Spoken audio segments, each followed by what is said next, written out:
नमस्कार दोस्तों, सभी पेंशन धारकों का स्वागत करते हैं एक बार फिर से हमारे इस YouTube चैनल पर। दोस्तों, इस समय की पेंशन धारकों के लिए बहुत ही बड़ी खबर निकलकर सामने आ चुकी है। जी हां दोस्तों, पेंशन धारकों की पेंशन बड़ी टेंशन। जी हां दोस्तों, पेंशन को लेकर आप टेंशन बढ़ चुकी है, पेंशन की आप टेंशन बढ़ चुकी है। इसके लिए दोस्तों बड़ी खबर आई है। तो दोस्तों, आज की इस वीडियो के अंदर हम बात करने वाले हैं कि ईपीएस नॉन डिफा पेंशन 7,500 प्लस डीए को लेकर जो बड़ी अपडेट आई है। तो आप सभी को 7,500 प्लस डीए जो है वो कैसे मिलेगा, क्या आपको मिलने वाला है, क्या आपकी वास्तव में 7,500 प्लस डीए की जो मांग हो रही थी उस मांग को स्वीकार किया गया है या फिर नहीं स्वीकार किया गया है। अगर स्वीकार किया गया है तो ये कब से लागू होने वाला है, आपके खाते में पैसा कब से देखने को मिलेगा, कितना पैसा किस किस के खाते में आएगा, क्योंकि सभी की यहाँ पर 7,500 प्लस डीए की पेंशन नहीं हुई है तो किन के हाथ में ये पैसा आएगा। साथ ही यहाँ पर जो है ओपीएस यानी कि दोस्तों पुरानी पेंशन योजना की बहाली को लेकर बड़ी खबर आ रही है। लगातार जो एनपीएस जब से लागू हुई है तभी से दोस्तों सरकारी कर्मचारी जो है वो पुरानी पेंशन योजना की बहाली की मांग कर रही थी। इस बीच लगातार आप सभी के लिए ज्ञापन पत्र, साथ ही साथ हड़तालें की गई, धरना प्रदर्शन किए गए। तो तमाम इन मुद्दों के बावजूद आप सभी के लिए जो है ओपीएस का मुद्दा कहां तक पहुंचा है, क्या आप सभी के लिए ओपीएस लागू होने वाली है, इसको लेकर जो खबर है इसके बारे में भी बात करेंगे आज की इस वीडियो के अंदर। साथ ही दोस्तों डीए 50% को लेकर बड़ी खबर है। जी हाँ दोस्तों, यहाँ पर पेंशन धारकों का जो है महंगाई राहत और कर्मचारियों का महंगाई भत्ता जो है वो 50% हो गया है। इसको लेकर दोस्तों हाल फिलहाल में आप सभी के लिए बड़ी खबर आ रही है। साथ ही दोस्तों बोनस की भी यहाँ पर बात करने वाले हैं, क्योंकि त्योहारी सीजन में दोस्तों यहाँ पर पेंशन धारकों के लिए क्या बोनस हो सकता है, कर्मचारियों के लिए क्या बोनस होगा, इसके बारे में भी आज की इस वीडियो के अंदर आप सभी को संपूर्ण रूप से जानकारी देने वाले हैं। साथ ही साथ दोस्तों एनपीएस के अंदर जो है 1 तारीख से ही नियमों के अंदर बड़ा उलटफेर होने वाला है, नियमों में बदलाव होने वाला है। तो नियमों के अंदर बदलाव भी क्या होगा इसके बारे में भी दोस्तों आज की इस वीडियो के अंदर बात करेंगे। वहीं दोस्तों हायर पेंशन को लेकर नई टेंशन हाल फिलहाल में सामने निकल कर आ चुकी है। जो हायर पेंशन का ऑप्शन दिया था, जिसके लिए डिमांड लेटर जारी किए गए थे, आखिरकार ईपीएफओ इस पर फंस चुका है और वापस जो है वो फॉर्म या फिर वो चेक है जो वापस मांग रहे हैं, इसको लेकर बड़ा खुलासा किया गया है।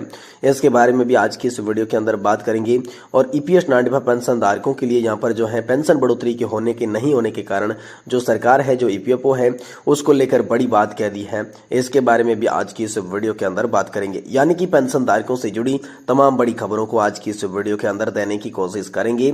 इसलिए आपसे निवेदन है कि आप इस वीडियो को लाइक कर दें, साथ ही चैनल को जरूर सब्सक्राइब करें और वीडियो को लास्ट तक देखें, तभी दोस्तों आपको पूरी जानकारी जो है वो समझ में आएगी। अगर आप आधी अधूरी वीडियो देखकर छोड़कर चले जाते हैं तो दोस्तों इसका कोई फायदा नहीं होगा, अभी से आप छोड़ के चले जाइए। लेकिन अगर आप पेंशन धारक हैं और आप पेंशन से जुड़ी सच्ची जानकारी जानना चाहते हैं, पूरी अपडेट को समझना चाहते हैं, तो आज की इस वीडियो को आप पूरा जरूर देखिएगा, तभी आपको सारी अपडेट समझ में आएगी। तो चलिए बिना किसी देरी के आज की वीडियो की शुरुआत करते हैं।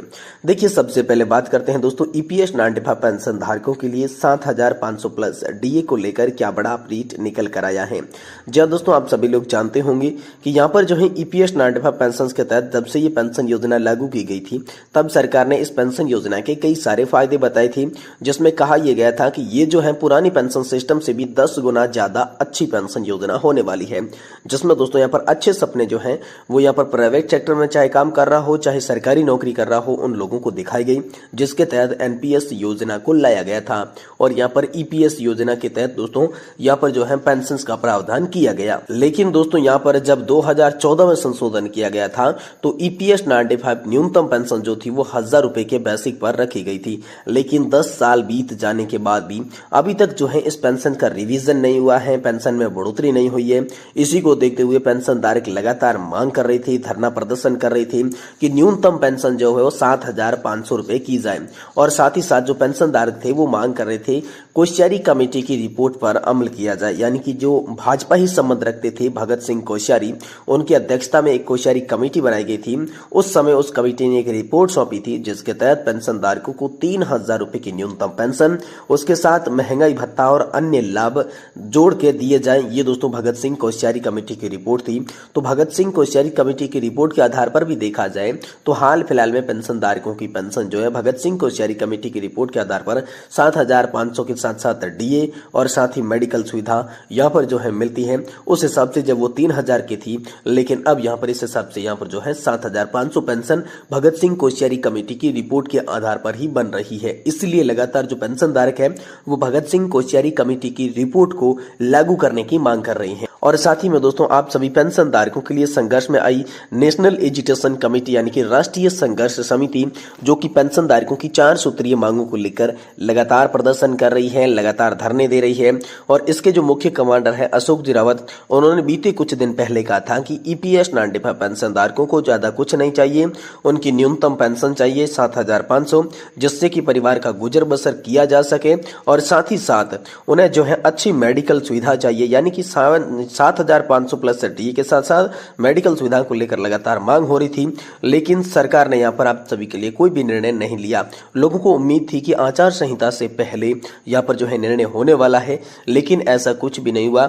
आचार संहिता से पहले भी आप सभी के लिए पेंशन को लेकर कोई गुड न्यूज नहीं आई है सामने। साथ ही साथ दोस्तों यहाँ पर बात करें ओपीएस को लेकर, यानी कि पुरानी पेंशन योजना की बहाली को लेकर हाल फिलहाल में क्या अपडेट आया है। तो दोस्तों ओपीएस को लेकर लगातार देश के अनेक संगठन जो है वो मांग कर रहे थे। जब से नया पेंशन सिस्टम यानी कि एनपीएस लाया गया है, तभी से दोस्तों ओपीएस की दोबारा से मांग हो रही है। इसी बीच दिल्ली के अंदर 3-3, 4-4 महारैलियां भी हो चुकी है। दोस्तों बीते ही साल आपने देखा होगा कि दिल्ली के अंदर पेंशनर्स का जन सैलाब उमड़ा था, जो कि पुरानी पेंशन योजना की बहाली की मांग को लेकर उमड़ा था। और साथ ही दोस्तों ओपीएस की मांग अन्य तरीकों से भी उठाई जा रही है, लेकिन ओपीएस की मांग पर कई बार संसद के अंदर, कई बार लोकसभा राज्यसभा के अंदर भी बहस हो चुकी है। लेकिन जो सरकार है वो ओपीएस की मांग पर आनाकानी कर रही है, यानी कि पुरानी पेंशन योजना को लागू नहीं करना चाहती।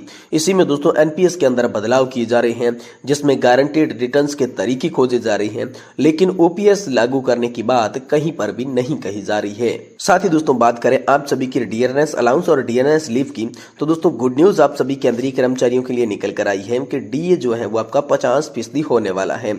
यानी कि वर्तमान समय में आपको जितनी सैलरी और जितनी पेंशन मिल रही है उसका ठीक आधा डीए के रूप में आप सभी को दिया जाएगा। दोस्तों ये बड़ी अच्छी न्यूज आप सभी के लिए निकल कर आई है कि केंद्रीय कर्मचारियों और पेंशन धारकों के डीए को 50% कर दिया गया है, जिससे आने वाले समय में जैसे ही उनके खाते में पेंशन या फिर सैलरी आएगी तो दोस्तों उसमें आधी यहाँ पर जो है डीए के रूप में ऐड करके दी जाएगी। यानी उनके लिए बड़ी खुशखबरी है, यहाँ पर बड़ा तोहफा उनके लिए बताया जा रहा है। वही दोस्तों बोनस की बात की जाए तो जैसा कि आप सभी जानते होंगे कि ये त्योहारी सीजन चल रहा है। जिस तरीके से यहाँ पर सरकारी कर्मचारी हो गए या फिर किसी अन्य कंपनी में काम कर रहे वर्कर्स हो गए, जिस तरीके से उन्हें अपने काम के साथ साथ किसी विशेष अवसर पर बोनस दिया जाता है, वैसे ही दोस्तों इस देश को बनाने के लिए पेंशन धारकों ने अहम योगदान दिया है। तो पेंशन धारकों के बोनस की भी बात दोस्तों यहाँ पर चलाई जा रही है। अब दोस्तों ये फिक्स नहीं हुआ है कि पेंशन धारकों को बोनस मिलेगा या फिर नहीं मिलेगा, लेकिन दोस्तों प्रस्ताव जो है पेंशन धारकों के बोनस को लेकर भी सामने आ रही है। साथ ही साथ दोस्तों आप सभी के लिए बात करें तो 1 तारीख से आप सभी के लिए एनपीएस के कुछ नियमों में फेरबदल हो सकता है, जिसमें मुख्यतः 2 से 3 नियम बताए जा रहे हैं। जिसमें पहला मुख्यतः एनपीएस विड्रॉल से संबंधित होगा, दूसरा 2 स्टेप वेरिफिकेशन यानी कि आपकी आइडेंटिटी वेरिफिकेशन को लेकर अपडेट है, और साथ ही में तीसरा बदलाव ये भी हो सकता है कि आपको मिनिमम गारंटीड के तौर पर यहाँ पर 40 से 45% की पेंशन मिलती रहेगी। ये बदलाव दोस्तों किया जा सकता है। वही दोस्तों सरकारी कर्मचारी जो मध्य प्रदेश से संबंध रखते हैं उनके लिए बड़ी खबर है। मध्य प्रदेश में 4 की जगह दोस्तों 8% आप सभी का डीए बढ़ चुका है। अफसरों का महंगाई भत्ता जो है वो 50% हो चुका है। होली से पहले सरकारी कर्मचारियों को मिला महंगाई भत्ते का जबरदस्त तोहफा। मध्य प्रदेश सरकार ने बड़ा ऐलान आप सभी के लिए जारी कर दिया है। वही दोस्तों ईपीएफओ की हायर पेंशन को लेकर भी बड़ी खबर है। हाल फिलहाल में जो उच्च पेंशन के लिए डिमांड लेटर जारी किए गए थे, ड्राफ्ट जारी किए गए थे, जिसके तहत पेंशन धारकों ने राशि भी जमा कर दी थी, तो वह राशि अब ईपीएफओ वापस लौटा रहा है और हायर पेंशन देने से इनकार कर रहा है। इसको लेकर कर्मचारी भविष्य निधि संगठन और पेंशन धारकों के बीच आनाकानी चल रही है। साथ ही दोस्तों जो पेंशनर्स हैं वो ईपीएफओ और सरकार को निशाने पर ले रहे हैं कि ईपीएफओ और सरकार जो है पेंशन देना नहीं चाहती, सिर्फ पेंशन धारकों को इधर उधर की बातें बताकर बरगलाना चाहती है। तो ये बड़ी खबरें आप सभी के लिए हाल फिलहाल में निकल कर सामने आ चुकी है।